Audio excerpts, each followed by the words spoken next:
Go.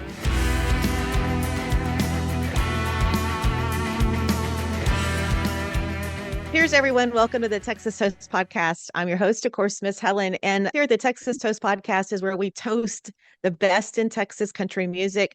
And I can't say a bigger cheers than welcoming the guests that I have right now. Duane Propes from Little Texas. And of course, a big project is coming out, Lone Star Salute to Little Texas.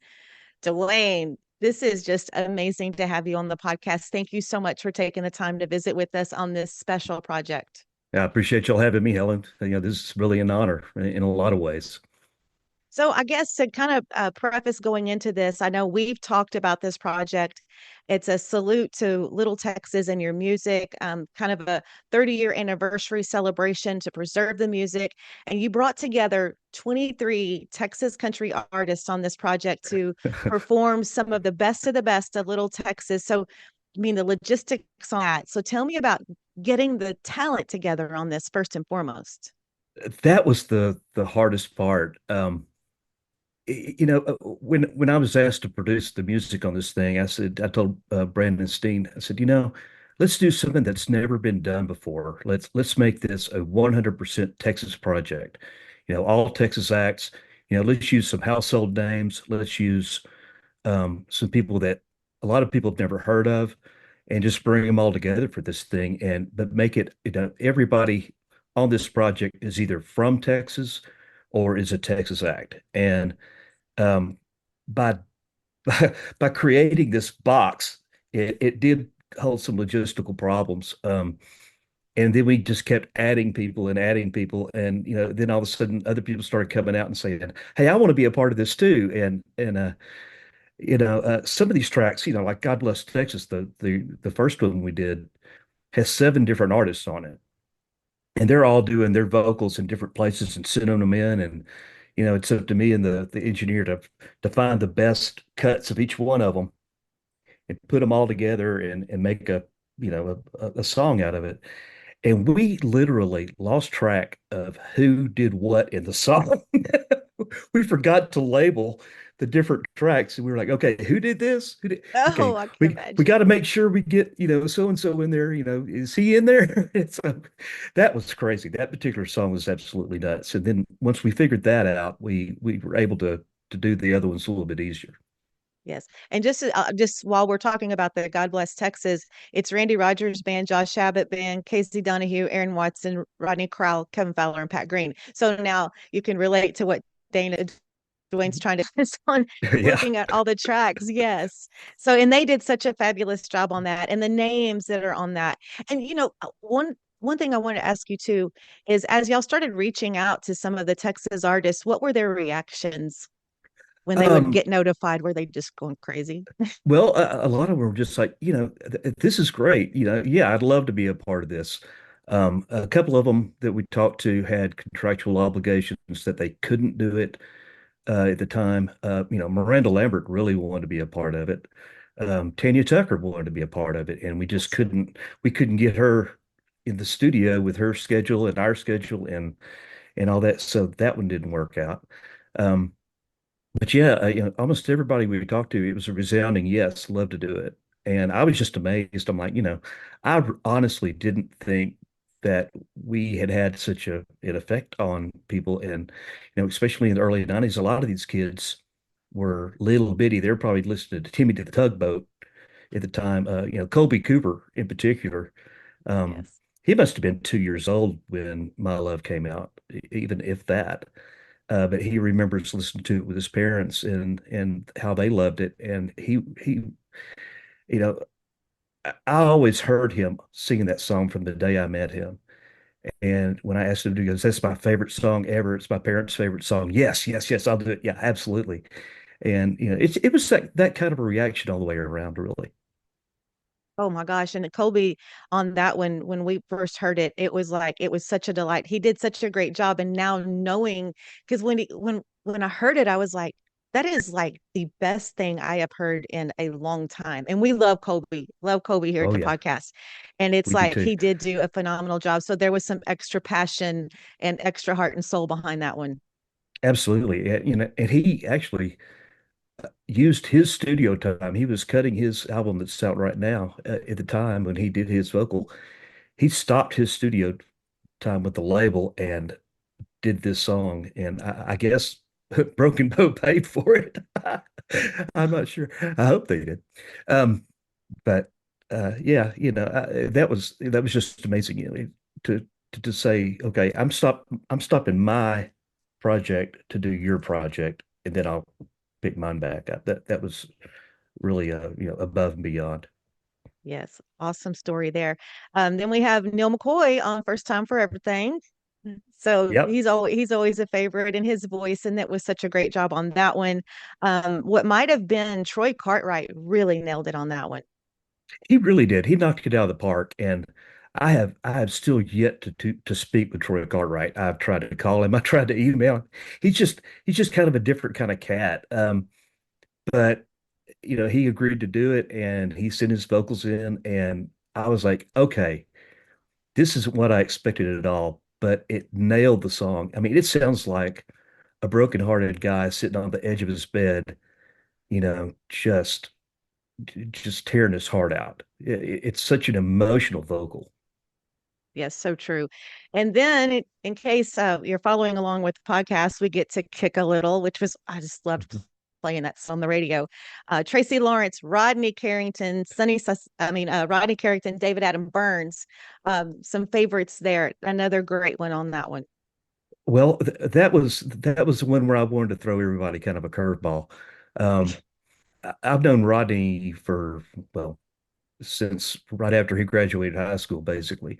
Um, Nobody knows that Rodney Carrington is an amazing singer. I mean, he sings in a certain way while he does his comedy act, but he really wants to branch out as a legitimate singer, and he can do it. He's great.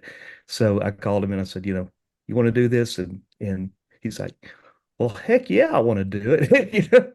I get to sing, sure. And to get him together with Tracy and David, it was a all around great performance. But David was really excited about that one. He was. We were just texting the other day because we just did a show in Ennis, Texas, and half this album was on this festival. It's called Stars of Texas, and Tracy and Neil were both on the show with me that day. And I was like, "Hey, man, we got Tracy here, got us here. Only thing that's missing is you and Rodney. You should have come up here." But it would have been fun to do that with all those guys. So continuing along, I've just got to talk about every track. Track 7, God Bless Texas, Dios Bendio Teas. I love this. Kevin Nieto, Sunny Saceda, Rico Gonzalez. And this one made me smile because absolutely, if I think of Sunny, think of Rico, or anytime they're in a room or anytime they come on the podcast, it's just big grins because they just have such charisma. Don't they? I love that y'all did this. That was a last minute thing, and Brandon and I had been talking about doing a Tejano version of GBT, and we wanted to get everything else finished first. And to be honest, I kind of procrastinated on it because I didn't know how to approach a Tejano version of that song. Um, I didn't know who to call. I didn't know what to do, and then I remembered I've known Sonny for at least 20 years. I've known him since he was in a band called Group of Vita. Hmm. Hmm. And I remember meeting him. And so I hunted him down, found his number, and we reconnected. And that's all it took. He goes, you mind if I call my buddy Rico? And then that turned into bringing Kevin in. And the three of us did a Zoom thing, kind of like this. And we had so much fun. It was chaos in this interview, but the three of them and me, it was the funniest thing I've ever done in my life.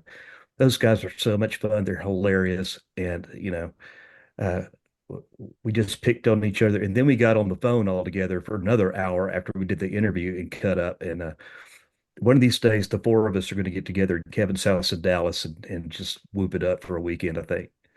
Oh man, that's good stuff right there. And so then we move into some beautiful acoustic versions with my love, Kristen Kelly, Kimberly Kelly. There Mhm. was such a special touch put on that. They did such a great job. Didn't they? That one. we had talked about doing these acoustic versions, and I was kind of like, I was on the fence about it. And Brandon talked me into, going along with it. And then when I started hearing these things coming back, I was like, you know, what a great new approach. We have the full versions, with the full band orchestration and the whole nine yards of all these songs. And then you have these that are just broken down. And I think they're as powerful as the full out versions. Absolutely. Absolutely. Especially what might have been with Craig Wayne Boyd, Courtney Patton, and Jamie Lynn Wilson. That one gave me the chills. Uh, I talked to Craig a while back about that, and he absolutely slammed that song. He it was a different kind of approach than the other, but um he sang it beautifully. He added some really nice stylistic touches to it that, little bit of change in the melody, and I thought that was kind of cool. But yeah, him with the two girls, Oh. doing doing the vocals with him just really made that one magical.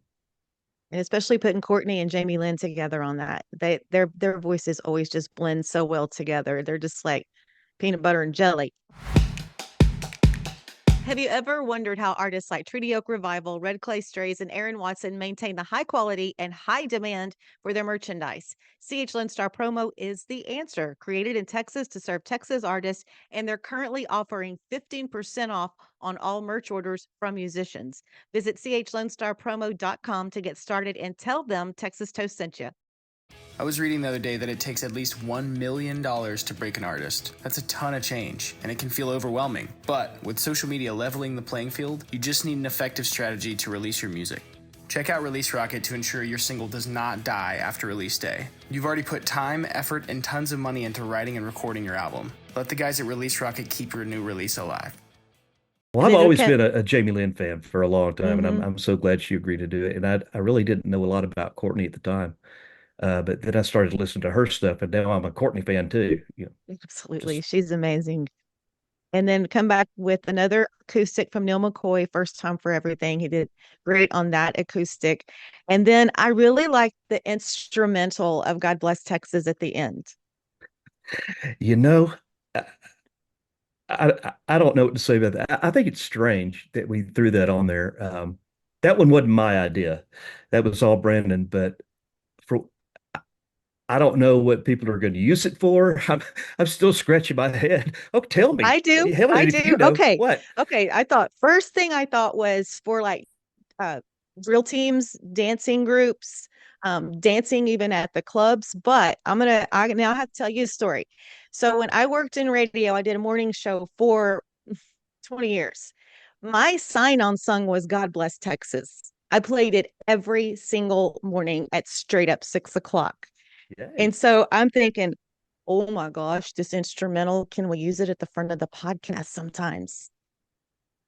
Hey, if it works for you, I'm glad that now it has a purpose. Okay, Yes. yeah, I mean, I just please. thought, I don't know. I mean, it's like I know there's all this licensing and all this, but at first thing I did think about was like high school dancing drill team competitions, cheer competitions, the clubs that do the dance lessons, like the line dance lessons. And then I thought about how I used God Bless Texas every morning to open up my morning show and tell everybody good morning. God bless Texas. God, thank you. We live in Texas. And man, you see now you see why I was so fired up about this when I got Okay. when I have to be honest with you, I'm getting a little shaky here, but when I got the message from Brandon, I started crying. I was like, and my guy Ron's looking at me and he's like, "What happened?" I'm like, "Hang on, I just have to breathe here for a minute. Just gonna breathe." But yeah, this is something because y'all's music has been, I mean, it's had such an impact not only on fans on the radio with album releases, all your awards, but y'all also, I feel like y'all were first and foremost in paving the way for our Texas artists and Texas music. Well, so many people came before us to pave our way. In the early '90s, Texas music was a lot different than it is now. You go into the bars, it was very, very rehearsed, very slick. It was, a lot of vocals, and it's coming back around to that to a certain extent, but it was a rock edge kind of thing. And it's not that we wanted to change anything. We just wanted to bring a new flavor of Southern rock meets California rock meets traditional country and mash it all together. Um, and I just can't believe that honestly to this day that we influence so many people that are out there, killing it right now. Um, but if if we helped anybody, then that makes me happy, you know. Believe that. What was it like for you? Because with artists and with bands, it's like originally going in and recording this music, and it's like your babies when you're picking the album. Were there any moments for you when you started, when y'all started producing this and mixing everything and getting everything mastered, when you started listening to finals, or was there any moments for you that were like, wow, brought back memories of maybe when you were recording, when the band was recording them, or maybe when you played them live? I mean, was there any just heartfelt moments for you during this? Well, yeah, the first time for everything with Neil. I've known Neil since I was 14 years old. We've been friends ever since, and um, that one was special to me because we have gone through the entire music industry up, down, sideways ride together all these years. Basically paralleled uh, our careers, and for him to go in there and do such a great job on it, that one made me tear up a little bit. Because Sure. I'm working with one of my best friends, and he's singing one of our songs, and um, that one to me is probably the most special, just from an emotional aspect. Right. So, another question too, I guess I should have asked this in the beginning. When did this start? Was there a brainstorm session? Was it someone that brought it to you? Was it Brandon? I mean, where did the whole concept for this begin? Yeah, well, it was 100% Brandon's baby. He was a big fan of the band, and he had started work on it and had called us and said, "Hey, I want to do this. Would y'all like to be a part of it?" And at the time, our drummer Dell was out. We weren't comfortable with going in and recording anything without him. Um, so the band itself, wasn't able to do the project. And he sent me some of the tracks that had been done. And even though they were done by Nashville A-team players, they didn't lack, or they just didn't have the realness. It sounded like karaoke tracks to me. Hmm. And I said, man, if you're just hell bent on doing this, let me help you. Let me help you make the tracks and make them sound like the legitimate tracks with the same kind of feel. Um, the correct tempos, the right arrangements, all that stuff. Let me bring in guys that aren't necessarily session players, like we were. We played on all our albums, but I wouldn't call any of us an A-team session player. And that's probably why the stuff sounds like it does. It's perfectly imperfect, which is what music's supposed to be. You polish it up too much, and it loses the life to me. So I went in there with my son and Art Matanka, Sparky from Leonard Skinner, um, Dane Bryant on keys that used to play with Clint Black, and a couple other people, and just sat down and played these songs, pretty quickly, and left all the mistakes, you know. It sounds better. It's got the life that the originals did. I mean, as far Yes. as the tracks, then all the vocals were done 1,000 different ways, but I wanted the bed to be nice and soft and comfortable instead of hard and plastic. Right, right. And how long did this project take? Was it years, a year, months? Ah, gosh, I think we started tracks on this in February of last year, so February 2023. So yeah, it's taken over a year and a half to get this whole thing done. But then Wow. again, part of that's our fault because we kept adding stuff. We kept, we thought we were just going to do these 6 songs and we were going to be done. Oh no, no, no. Oh, let's do this. I'm like, okay, Brandon, if you got the money, I got the time, man. It's you're paying for it, so you know, whatever you want to do, pal.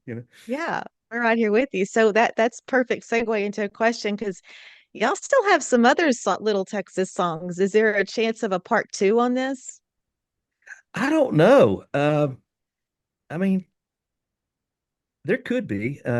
Really, my next big focus is going to be trying to get my band back in the studio and finish up a project we started back in 2020 during COVID when we were bored out of our skulls.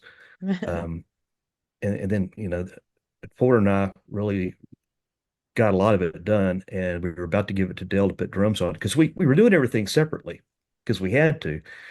Um, and then Dell got sick with cancer and couldn't do anything for 3 years. So I want to try to revisit that and get that project rolling again. And I can't tell you what it is, but it has a little bit to do with this project. Oh, cool. All right. So to be continued. Yeah. I love it. I love it. Always something to look forward to. Well, is there anything that I didn't cover? Maybe you want to add some of your thoughts or feelings on the project before we wrap it Well, up? like I said, I just my mom is 89 years old. She is the soul of tact, not. Uh, and she tells me all the time, when I get home, I'll call her and say, "Yeah, Mom, I made a home okay. Well, how are the shows? Well, great, sold out. Things are going better than ever. 90s music is back on this great big pretty sine Mhm. wave, and everybody's happy." And she'll just go, "I just can't believe that people still want to come out and see y'all. Thanks." And that's kind of how I feel about this. I honestly can't believe that these great artists were willing, and not only willing but excited to take their time and put their heart and soul into this, with songs that they were influenced by. And it still just blows my mind that that we had an impact like that. When you're in the middle of the hurricane, you don't realize what else going on around you. And this has really brought a new awareness to me of what we did accomplish. Because I didn't take it for granted, but we were always just so busy with it that I never understood how big and how far the reach was. And now I'm starting to get a little, feeling about that. But the biggest feeling is just gratitude, and I can't thank these people enough. I really can't. It's just mind blowing to me, and I'm so honored. The whole band is honored that these people wanted to do this. Oh, I love that. Well, it's definitely a very important touching project. All your music has touched my life in so many ways, Little Texas. Of course, I woke everybody up with God Bless Texas every morning here in Southeast Texas in the coastal plains. So Well, it's a great way to start the day. Let's face it. absolutely. And Why then not? and even when the kids were in school and it was football time, it was like or baseball time, it was like they wanted to hear Kick a Little. They would play Kick a Little at the pep rallies. I mean, it's like, and I'm sure you've heard that before, but in case you Yeah. haven't, our little towns did. So, yes, Duane, it has been an absolute honor having you on the podcast, and I guess I'm just tremendously honored to get to talk about this music that has meant so much to so many. And of course, project comes out October 18th, a Lone Star salute to Little Texas. Everyone is going to be grabbing this one, and it's just I mean, it's just amazing all the artists that came together on this, and what a great album coming out. Well, thanks, Helen. Like I say, 23 people on one little project. It might be a record. I don't know. But True. I sit here and look at this list, and I started adding it up. I'm like, holy crap, we've got 23 people on this. How did that happen? So there you Well, go. great job, and again, thank you so much for um, opening up and talking about everything. And we look forward to listening to these songs over and over and over. Thank you so much, Dwayne. Thanks, Helen. Appreciate y'all having me.